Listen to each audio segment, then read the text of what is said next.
मलिक साहब को बताई कि उनके बहाने हम लोग एक बहुत अच्छी कविता के सामने इकट्ठा हुए हैं और कहीं न कहीं यह साहित्य की दुनिया का विस्तार भी है कि एक भाषा जब दूसरी भाषा में प्रवेश करती है तो बहुत सारी चीजें बदलती है। उड़ीसा की हवा या वहाँ की हवा, वहाँ का पानी, वहाँ की धरती, ये सारी चीजें धीरे धीरे हिंदी क्षेत्र में आती है और एक तरह से हिंदी की जो दुनिया उसका भी विस्तार करती है। तो सबसे पहले मलिक साहब को बधाई कि बहुत अच्छा काव्य संग्रह उन्होंने पढ़ने के लिए दिया, क्षितिज पर शब्द। और अशोक वाजपेयी ने बहुत अच्छी टिप्पणी की और मुझे लग रहा था कि समकालीन हिंदी कविता पे बहुत अच्छी टिप्पणी कर रहे हैं। दरअसल कविता या साहित्य की जो दुनिया होती है बहुत बड़ी दुनिया होती है और चाहे इतिहास हो, चाहे दर्शन शास्त्र हो, चाहे भूगोल हो, हर विधा कहीं ना कहीं जिस डेमोग्राफिकल एरिया में आप होते हैं या जिस राष्ट्र में होते हैं उसको समझने में मदद भी करती है। और मुझे लग रहा था मलिक साहब की कविताओं को पढ़ते हुए कि इनकी कविताएं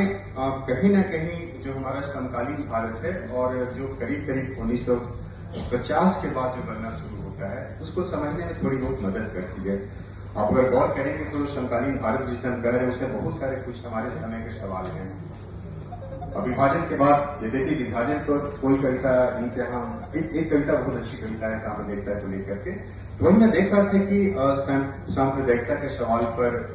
दलित सवाल पर, स्त्री सवाल पर और कहीं ना कहीं जो पिछड़ी लाते हैं उन सवालों पर या उनके जरिए एक तरह से मलिक साहब जितनी बारीकी के साथ समकालीन भारत की जो सामाजिक, जो आर्थिक, जो राजनीतिक और जो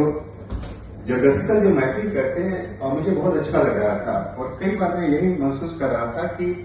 इनकी कविताएं कितनी बारीकी के साथ जो सबसे बड़ा काम करती है इस पूरे प्रोसेस में, जो एक मार्जिन पर जो समाज धीरे धीरे जा रहा है उस मार्जिन पर जाने के बहुत सारे रीजन्स होते हैं। माइग्रेशन भी एक बहुत बड़ा रीजन्स होता है। जब आप एक स्थान से दूसरे स्थान पर जाते हैं तो बहुत सारी चीजें बदलती है। तो कहीं ना कहीं उन सारी चीजों के बीच जो धीरे धीरे एक तरह से कहा जा सकता है कि जिस 1950 के बाद हम जिस एक नए प्रकार के कैपिटल सिविलाइजेशन में प्रवेश कर रहे थे, जिसे पूंजीवादी सभ्यता हम कहते हैं, उस पूंजीवादी सभ्यता में भी एक जो गतिशील जो पूंजीवादी सभ्यता, उसके बीच जो मनुष्य के होने की जो चेतना है, उसके होने की जो पीड़ा है,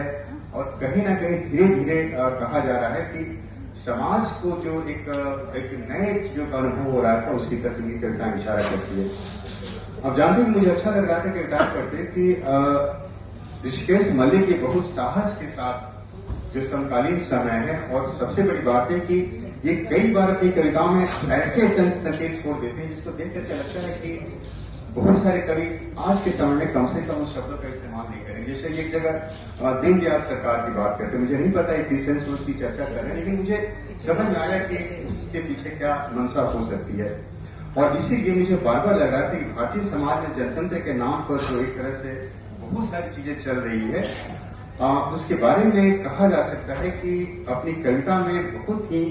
विश्वास भरी भाषा में चीजों को लेकर के आते। इनके गांव की कविताओं की बहुत चर्चा हो रही थी और जाहिर है कि बांछा जिसकी चर्चा अशोक वाजपेयी ने भी की, तो बांछा सिर्फ एक कविता नहीं है बल्कि बांछा कहीं ना कहीं उस भारतीय समाज का प्रतिनिधित्व करता है जो मार्जिन पर है, जिसे हम दलित जैसे इस रूप में भी देखते हैं।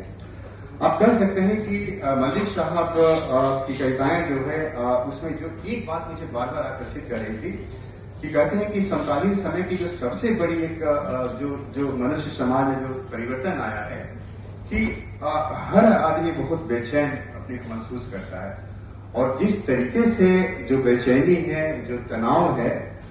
उसको एक तरह से ये एक तरह से रचनात्मक लेखन को लेकर के आते हैं। वह इस बात की तरफ इशारा करता है कि यह बेचैनी जो है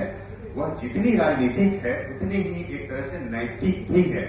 अगर पॉलिटिकल बेचैनी है तो कहीं ना कहीं नैतिक करने के पीछे मेरा तर्क है कि जो लेखक है, जो कवि होता है,